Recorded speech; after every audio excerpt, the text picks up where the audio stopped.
April 8, 1943. At 27,000 feet above Caen, France, Oberleutnant Ralph Hermikin couldn't suppress his smirk beneath his oxygen mask as he observed the ungainly silhouettes laboriously climbing toward his formation through the crystal-clear canopy of his Focke-Wulf 190A5. The veteran ace from Jägerschwader 26, age 26, studied the American fighters making their combat debut over occupied Europe.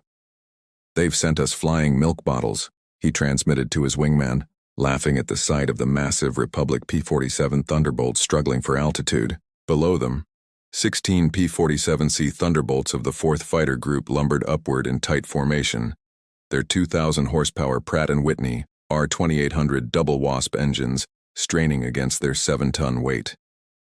To German pilots accustomed to sleek Spitfires and nimble Soviet fighters, these corpulent American machines appeared almost comical. Barrel-shaped fuselages topped with greenhouse canopies, wings that seemed too small for their massive bodies, propellers that dwarfed anything in the Luftwaffe inventory. What Hermikin didn't know, what none of the German pilots circling like wolves above could have imagined, was that they were witnessing the arrival of the weapon that would systematically destroy the Luftwaffe's fighter arm. Within 18 months, these flying milk bottles would transform from objects of derision into instruments of terror, their .850 caliber Browning machine guns becoming the most feared sound in German skies. The mathematics of destruction were already loaded in those broad wings. 3,400 rounds of ammunition, a combined rate of fire of 6,000 rounds per minute, enough concentrated firepower to tear a Messerschmitt in half in less than 2 seconds.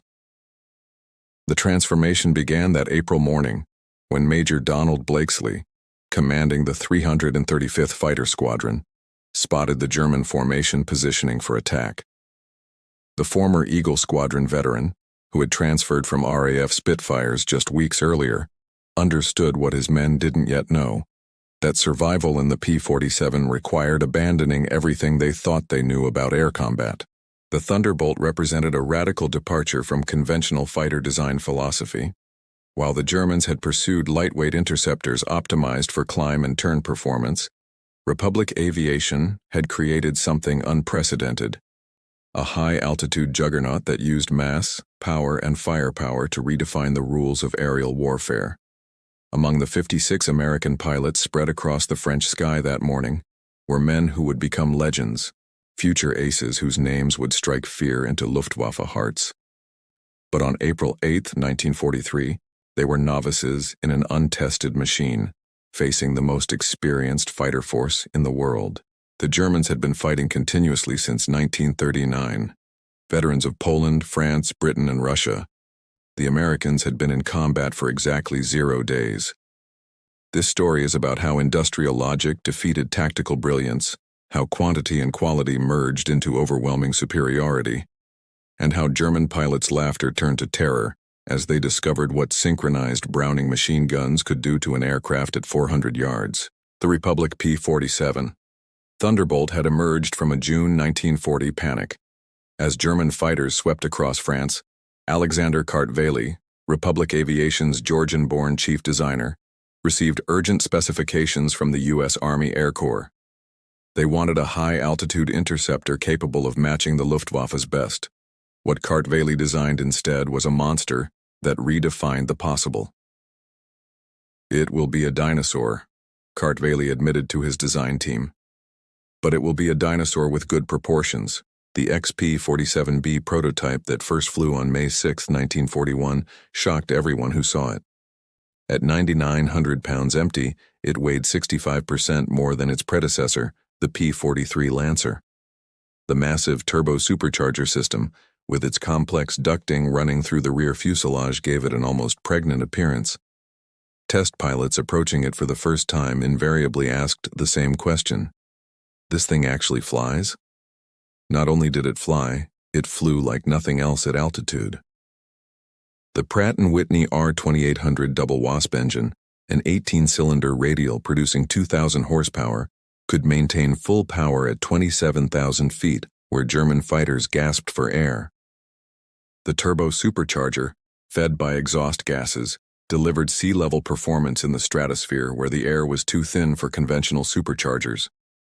Major Hubert Zemke, commanding the 56th Fighter Group training at Bridgeport, Connecticut, initially despised the aircraft.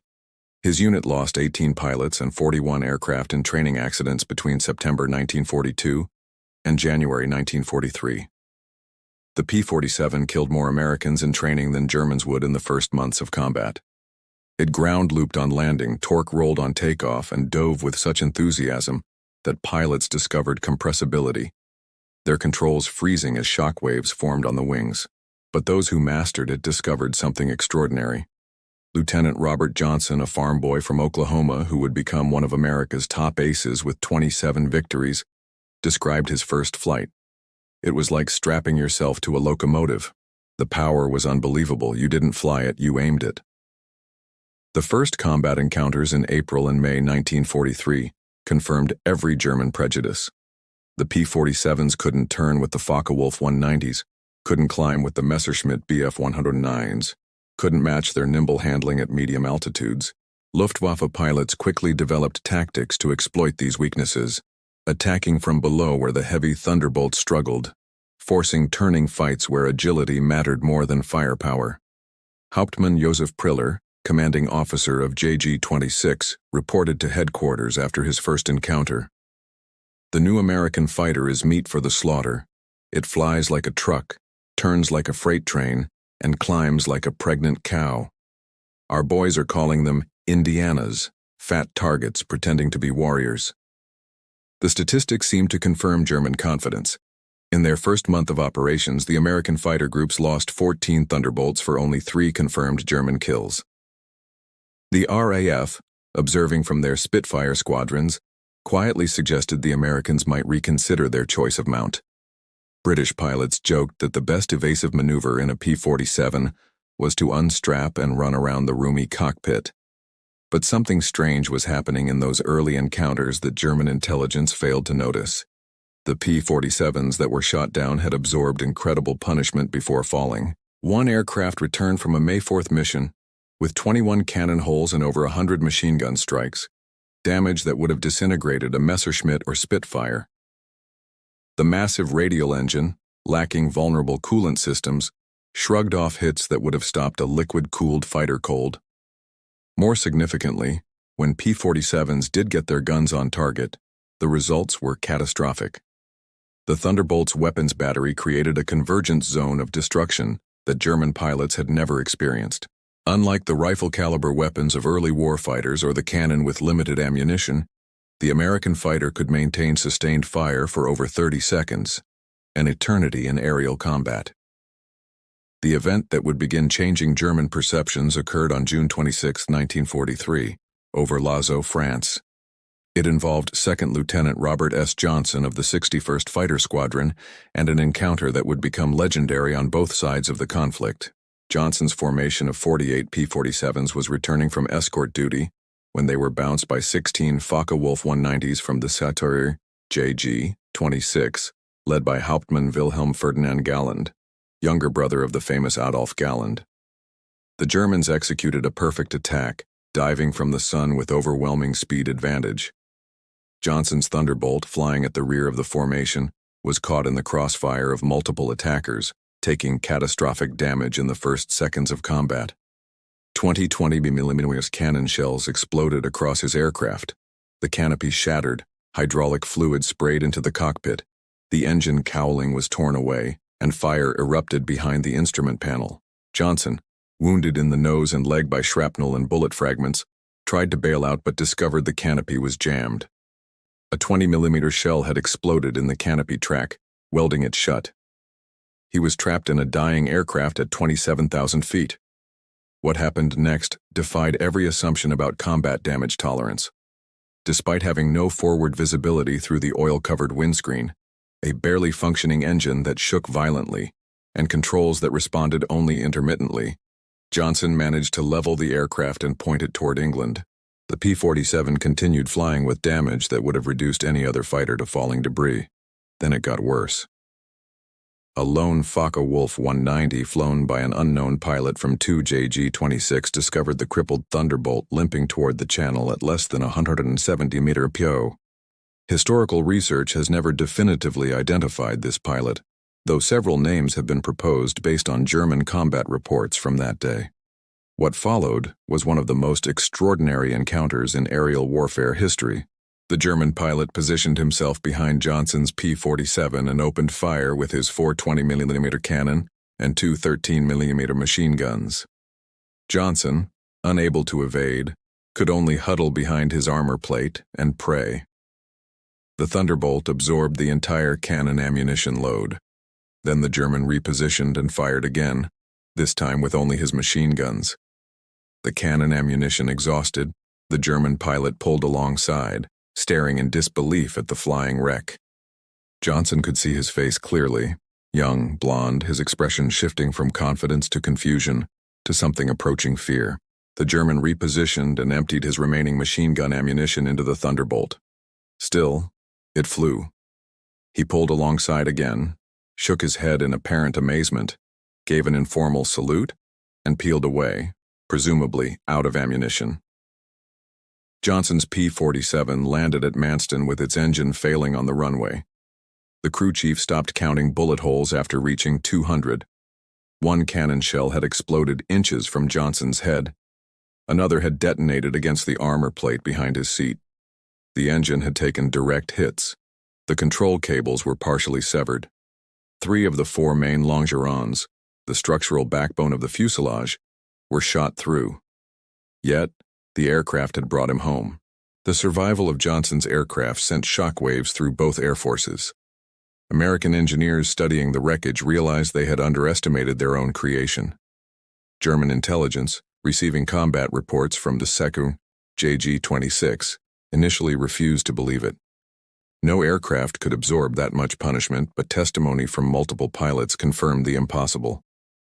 The Thunderbolt had taken everything the Luftwaffe's best fighter could deliver and survived. By July 1943, American pilots were learning to exploit the P-47's true strengths. Lieutenant Colonel Hubert Zemke, the 56th Fighter Group commander, had discovered the secret through brutal trial and error. Don't turn with them. Don't climb with them at low altitude. Use your weight. Use your power. Use your guns. The Thunderbolt's massive weight, initially seen as a disadvantage, became a weapon. In a dive, nothing could catch it. From 30,000 feet, a P-47 could reach 550 mph, faster than any German fighter could achieve, even in a vertical dive. This speed could be converted to altitude in a zoom climb that left pursuing fighters helplessly behind. Captain Walker, Bud Mahurin, who would become one of the first American aces in Europe, developed what became known as the boom and zoom tactic, though pilots called it the Thunderbolt turkey shoot.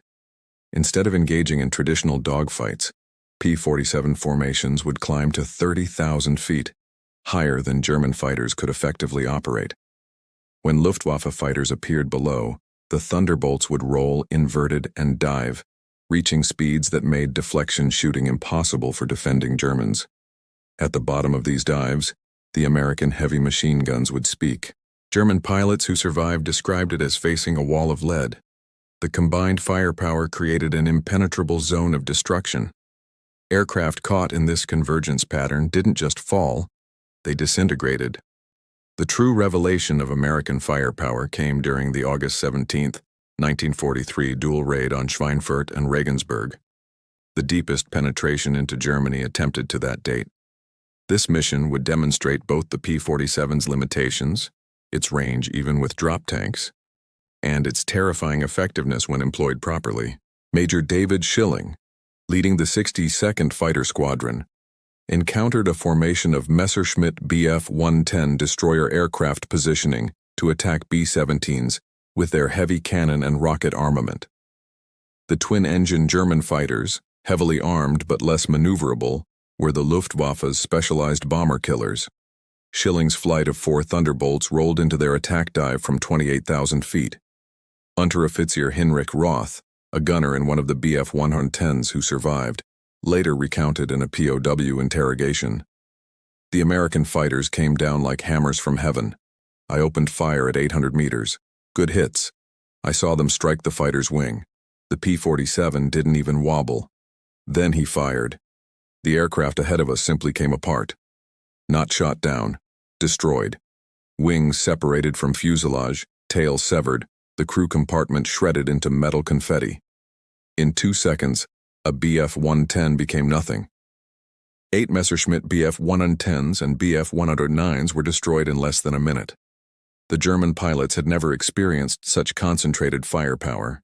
Each P-47 carried 425 rounds per gun, 3,400 rounds total, weighing nearly 900 pounds.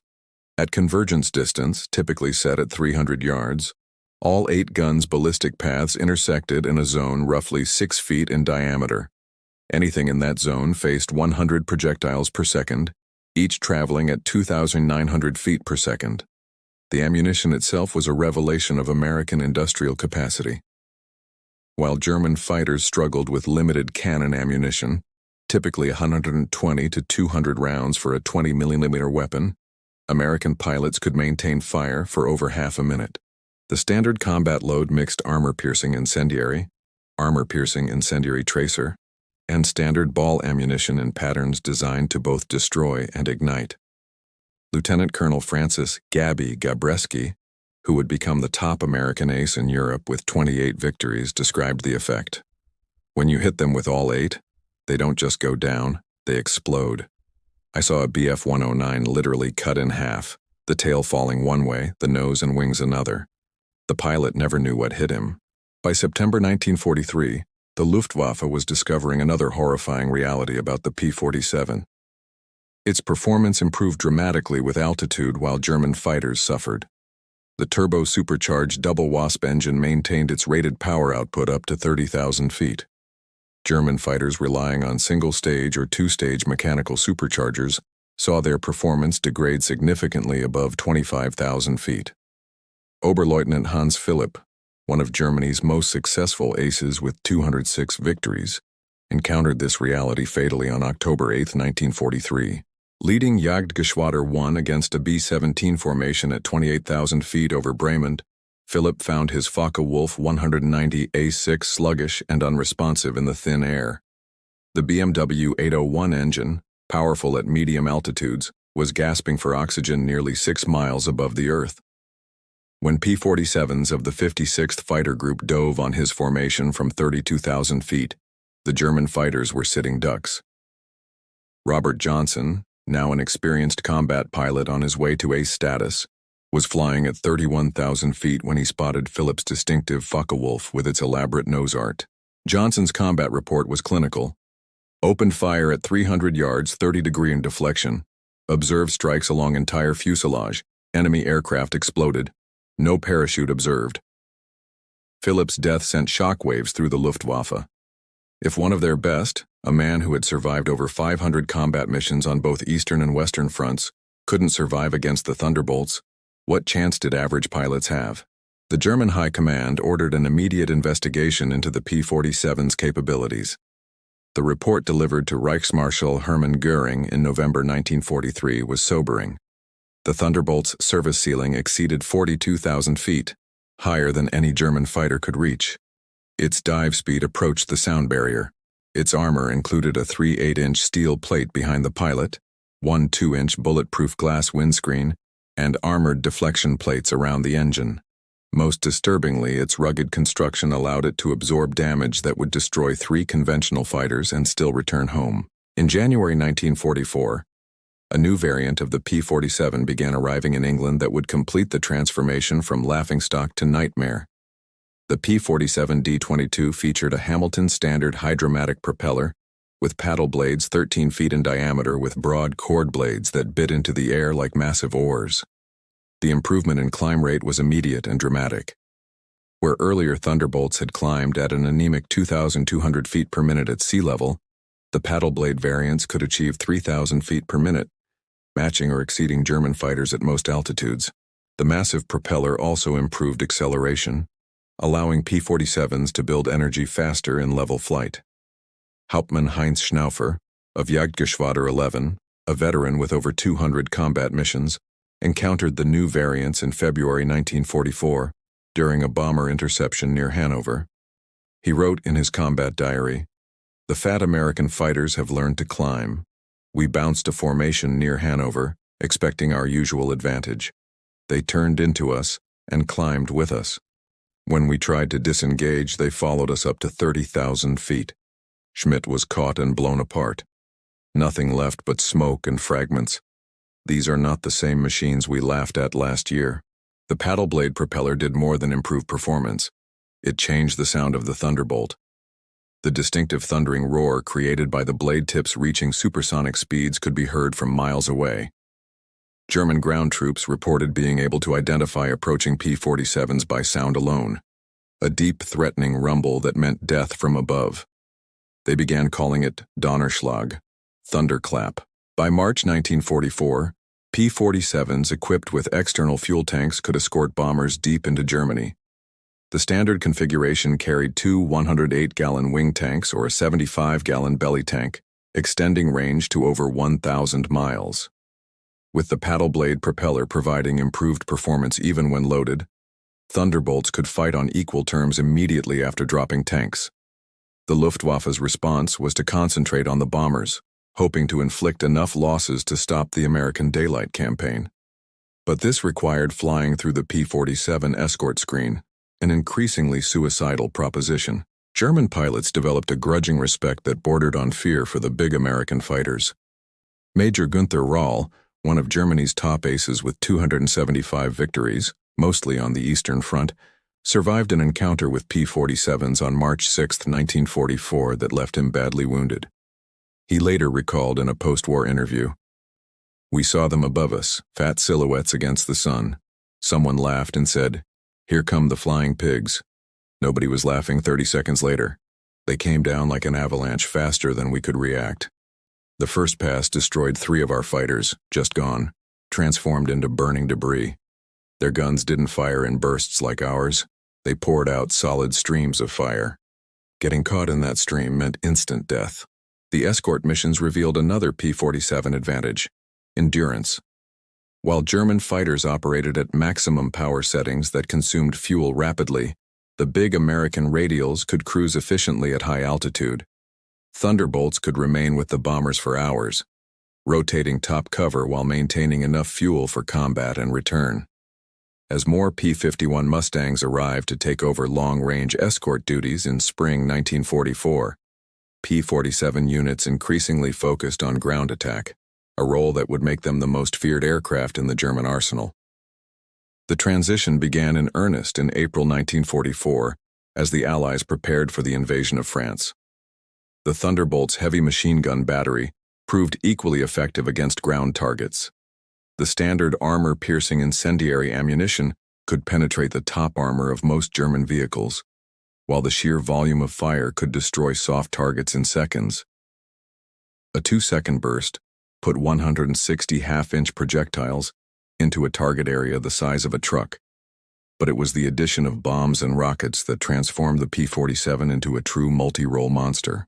The D-25 variant could carry 2 1,000-pound bombs under the wings and a 500-pounder under the fuselage, a bomb load equal to early war medium bombers. Later variants added zero-length rocket stubs for 10 5-inch high-velocity aircraft rockets, HVRs, each equivalent to a 105 mm artillery shell. Oberst Hans von Luch, commanding the 125th Panzer Grenadier Regiment during the Normandy campaign, experienced P-47 ground attacks firsthand. They came in low, so low you could see the pilots' faces. The sound was terrifying. Engines roaring, rockets screaming. Then the hammer of those heavy machine guns. A column of our trucks simply ceased to exist. 20 vehicles transformed into burning wreckage in one pass. The psychological effect on the men was devastating. They called them jabos, fighter bombers. But these were something beyond that. They were flying artillery with the accuracy of snipers. On June 6, 1944, the Luftwaffe discovered how completely the balance of power had shifted. Over 500 P-47s provided air cover for the invasion, creating an impenetrable umbrella over the beaches. German fighters attempting to reach the landing zones were massacred. Oberleutnant Wolfgang Fischer of Jagdgeschwader II, one of only 3 German pilots to reach the beaches that day, reported, "The sky belonged to the Americans. Thunderbolts were stacked from sea level to 30,000 feet. We tried to break through at dawn, 12 fighters from our group. I was the only one to return. The P-47s were waiting at every altitude. You couldn't climb over them, couldn't dive under them. Their guns turned our fighters into aluminum rain. In the weeks following D-Day, P-47 systematically destroyed German movement in daylight. The statistics were staggering. In June alone, 9th Air Force Thunderbolts claimed 651 locomotives, 3,847 trucks, 512 tanks and armored vehicles, and 4,053 horse-drawn vehicles destroyed. The Wehrmacht was forced to move only at night, severely hampering their ability to respond to Allied advances. The Germans tried everything to counter the Thunderbolt threat: reinforced vehicle armor, deployed more anti-aircraft guns, developed new camouflage techniques. Nothing worked. The P-47's combination of speed, armor, and firepower made them nearly unstoppable. Even the feared 80-80mm flak guns struggled to track the fast-moving fighters at low altitude. While devastating Europe, the P-47 was simultaneously proving its worth in the Pacific theater. The 348th Fighter Group operating from New Guinea discovered that the Thunderbolt's qualities were perfectly suited to the vast distances and harsh conditions of the Pacific War. Colonel Neil E. Kirby, commanding the 348th, developed tactics specifically for the Pacific. On October 11, 1943, Kirby led 4 P-47s against 40 Japanese aircraft over Wewak, shooting down 6 enemy planes himself in a single mission, earning him the Medal of Honor. The Japanese, accustomed to fighting nimble but fragile American fighters, were unprepared for the P-47's combination of firepower and durability. Japanese ace Saburo Sakai, who encountered P-47s over New Guinea, later wrote, "We called them monsters. Our 20mm cannon, which could destroy a P-40 with a few hits, seemed to have no effect. I put dozens of rounds into one Thunderbolt and watched it fly away. Their return fire was terrifying, streams of heavy bullets that tore aircraft apart." The P-47N, developed specifically for the Pacific, featured increased fuel capacity with wet wings holding 93 gallons each, extending range to 2,350 miles. This variant would escort B-29s to Japan, proving that the short-legged fighter of 1943 had evolved into a true long-range weapon. Perhaps the ultimate vindication of the P-47's evolution came in its encounters with German jet fighters. The Messerschmitt Me-262, with its 540 mph top speed, should have been untouchable by propeller-driven fighters.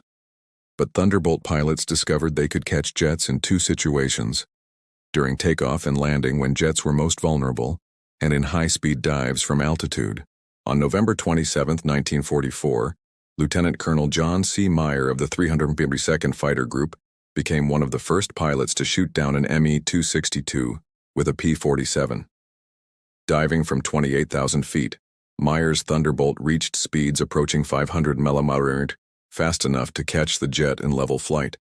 The jet pilot, confident in his speed advantage, never saw the diving P-47 until Meyer's guns opened up at 400 yards. Meyer's combat report noted, "The enemy aircraft disintegrated under fire. Large pieces, including both engines, separated from the fuselage. The pilot did not escape. The concentrated fire of 850 caliber guns proved more effective than we anticipated against jet aircraft." By early 1945, specialized P-47M variants were deployed specifically to counter German jets and V-1 flying bombs. With water methanol injection boosting power to 2,800 horsepower and refined aerodynamics, these ultimate Thunderbolts could reach 470 mm in level flight at 30,000 feet, fast enough to intercept even jets under certain conditions. Major George Bostwick, commanding the 63rd Fighter Squadron equipped with P-47s, shot down 2 Me-262s in March 1945. His tactical report emphasized firepower over speed.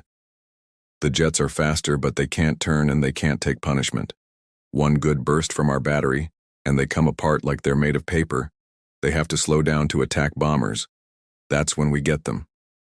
The ultimate demonstration of American industrial might came during Operation Bodenplatte, the Luftwaffe's desperate attempt to destroy Allied air power on January 1, 1945. Nearly 900 German fighters, including their best remaining pilots, launched surprise attacks on Allied airfields across Belgium and the Netherlands. At Y-34 airfield near Metz, home to the 365th Fighter Group's P-47s, the attack initially succeeded. German fighters destroyed 22 Thunderbolts on the ground, along with several other aircraft. A captured German pilot brought to the command post pointed at the burning aircraft and taunted, "What do you think of that?" Major George Brooking's response became legendary throughout the 9th Air Force. He pointed to the flight line where ground crews were already pushing damaged aircraft aside and preparing hard stands for replacements. "By tomorrow, we'll have 40 new ones. How long will it take you to replace your pilots?" The German pilot's smirk disappeared. Within 48 hours, factory-fresh P-47 D-40s filled the flight line, flown in from depots in England. The Luftwaffe lost 271 aircraft and 213 pilots in Bodenplatte, including many irreplaceable instructors and squadron leaders, losses they could never replace. The Americans lost 134 aircraft total across all attacked airfields, all replaced within a week. The numbers told the story of inevitable defeat. Republic Aviation produced 15,683 P-47s during the war, more than any other American fighter. At peak production, the Farmingdale factory on Long Island completed one Thunderbolt every hour around the clock. The Evansville plant in Indiana, built from empty farmland in 1942, was producing 500 aircraft per month by 1944. Each P-47D required 65,000 individual parts, 8 miles of electrical wiring, 2,000 pounds of aluminum, and 300 pounds of rubber. The engine alone contained 2,400 individual components, machined to tolerances of thousandths of an inch. Yet American workers, many of them women who had never seen an aircraft before Pearl Harbor, assembled these complex machines with precision that exceeded peacetime standards. The ammunition production was equally staggering. Each P-47 sortie required 3,400 rounds of 50 caliber ammunition, with hundreds of Thunderbolts flying daily missions. Ammunition consumption exceeded 10 million rounds per month by mid-1944. The Lake City Arsenal in Missouri, one of several ammunition plants, produced 30 million rounds monthly. Each cartridge was manufactured to tolerances measured in 10,000ths of an inch, ensuring reliable feeding through the synchronized gun mechanisms. The fuel consumption was enormous. Each Thunderbolt burned 100 gallons per hour in normal flight, up to 300 gallons in combat with water injection engaged. The 9th Air Force alone consumed over 25 million gallons of aviation fuel monthly by late 1944, all of it shipped across the Atlantic in tankers that were themselves products of American mass production. Even more impressive than aircraft production was pilot training. By 1944, the United States was graduating 30,000 pilots annually from advanced training, more than Germany had trained in the entire war. Each P-47 pilot received a minimum of 400 hours of flight training before entering combat, including 100 hours in advanced fighters. German pilots, by contrast, were entering combat with less than 100 hours total time by war's end. The quality showed in combat. American pilots arrived in Europe trained in formation flying, instrument navigation, gunnery, and tactics. They had practiced against captured German aircraft, understanding their enemies' capabilities and limitations. They knew their aircraft systems intimately, having studied technical manuals that German pilots never received. Lieutenant Eugene Roberts, arriving in England in September 1944, exemplified the American training advantage. "I had 420 hours in my logbook, including 75 hours in the P-47. I'd fired at towed targets, practiced deflection shooting, studied gun camera film from actual combat. My first mission, I knew exactly what to do. The German pilot I faced couldn't have had half my experience. It wasn't even a fair fight." In March 1945, Oberleutnant Joseph Priller, the same pilot who had mocked the P-47s as pregnant cows 2 years earlier, was interviewed by German propaganda officials seeking to boost morale. His statement, deemed too demoralizing for publication, revealed the complete transformation in German attitudes. "The Thunderbolt is the best fighter bomber ever built. Its firepower is unprecedented. Weapons that never jam, never overheat, never run out of ammunition in normal combat.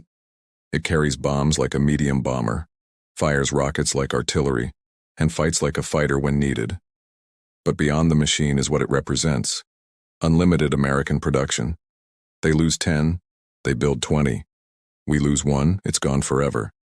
Their pilots arrive better trained than our instructors. They have fuel for training, ammunition for practice, spare parts for everything. We have nothing but courage. And courage without resources is just delayed defeat. We laughed at them in 1943.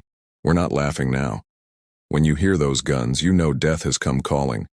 The sound haunts us, mechanical, precise, unstoppable. Like everything American, it's about overwhelming material superiority. They didn't beat us through better tactics or braver pilots. They buried us under an avalanche of steel and lead. By April 1945, the Luftwaffe existed largely on paper. Fuel shortages grounded most aircraft. Experienced pilots were dead or captured. Airfields were cratered ruins. But even with aircraft and fuel, German pilots faced an impossible equation. Attacking meant facing P-47 formations that owned every altitude from ground level to 40,000 feet. Feldwebel Klaus Brechtner, one of the last German pilots trained in 1945, flew exactly one combat mission before the war ended. His encounter with P-47s over Leipzig lasted 12 seconds. I saw them diving from above, 4 Thunderbolts in perfect formation. I tried to turn, but they were too fast. The leader fired from 500 meters. My aircraft shook like it was hit by sledgehammers. The engine exploded, the wings separated. I barely escaped. In the parachute, I watched them destroy my entire Staffel. 6 fighters gone in under a minute. The sky rained burning aluminum and bodies. The psychological impact was complete. German pilots developed what medical officers called Jabo fever, physical symptoms of stress appearing when Thunderbolts were reported in the area. Veterans who had faced Spitfires and Hurricanes without fear became physically ill before missions against P-47s. The distinctive thunder of approaching Thunderbolts caused panic among ground troops who knew that survival meant finding cover immediately. The final statistics of P-47 operations defied comprehension. In Europe, 3,152 German aircraft destroyed in aerial combat, 3,315 aircraft destroyed on the ground, 86,000 railway cars destroyed, 9,000 locomotives destroyed, 6,000 armored fighting vehicles destroyed, 68,000 trucks destroyed, 60,000 horse-drawn vehicles destroyed. In the Pacific, 697 Japanese aircraft destroyed in aerial combat, 150 aircraft destroyed on the ground, 2,500 vehicles destroyed, 150 locomotives destroyed, countless barges, ships, and installations. The 9th Air Force alone, primarily equipped with P-47s, flew 213,073 combat sorties, dropped 120,000 tons of bombs, fired 135 million rounds of ammunition, and launched 60,000 rockets. The Thunderbolt units achieved a 4.6.1 kill ratio in aerial combat while maintaining the lowest loss rate of any Allied fighter bomber. Behind these numbers lay the human cost. The Luftwaffe lost approximately 28,000 pilots killed in combat against Western Allied forces. Many fell to the concentrated fire of American heavy machine guns. Each loss represented years of training that Germany could never replace. By war's end, the average German fighter pilot had less than 30 hours of combat experience. The average P-47 pilot had over 200. At the Luftwaffe Interrogation Center at Oberursel, captured Allied pilots were debriefed by German intelligence. The records captured in 1945 revealed German assessments of Allied aircraft. The file on the P-47, updated continuously throughout the war, showed the complete reversal of opinion. April 1943. Large, unmaneuverable fighter. Inferior to German types in all performance parameters, except dive speed. Machine gun armament, insufficient against cannon-armed fighters. Assessment, minimal threat. December 1943. Exceptional high-altitude performance, extreme structural strength, firepower increasingly problematic, pilots showing improved tactics. Assessment, significant threat above 25,000 feet. June 1944. Dominant fighter bomber, superior to all German types above 20,000 feet. Firepower devastating against all target types. Structural strength makes shoot-down extremely difficult. Assessment: critical threat at all altitudes. March 1945. Best fighter bomber of the war. Combination of firepower, durability, and performance unmatched. Pilot quality exceptional. Assessment: unsurvivable in direct engagement. In 1985, at a reunion of German and American fighter pilots in Phoenix, Arizona, former adversaries met in peace. General Lieutenant Adolf Galland, former head of the Luftwaffe fighter arm, was asked about the P-47. His response, recorded on video, captured the complete transformation. "We made a terrible mistake in 1943. We saw this big, heavy fighter and laughed. The Americans don't understand air combat," we said. "They built a bomber and called it a fighter. We were the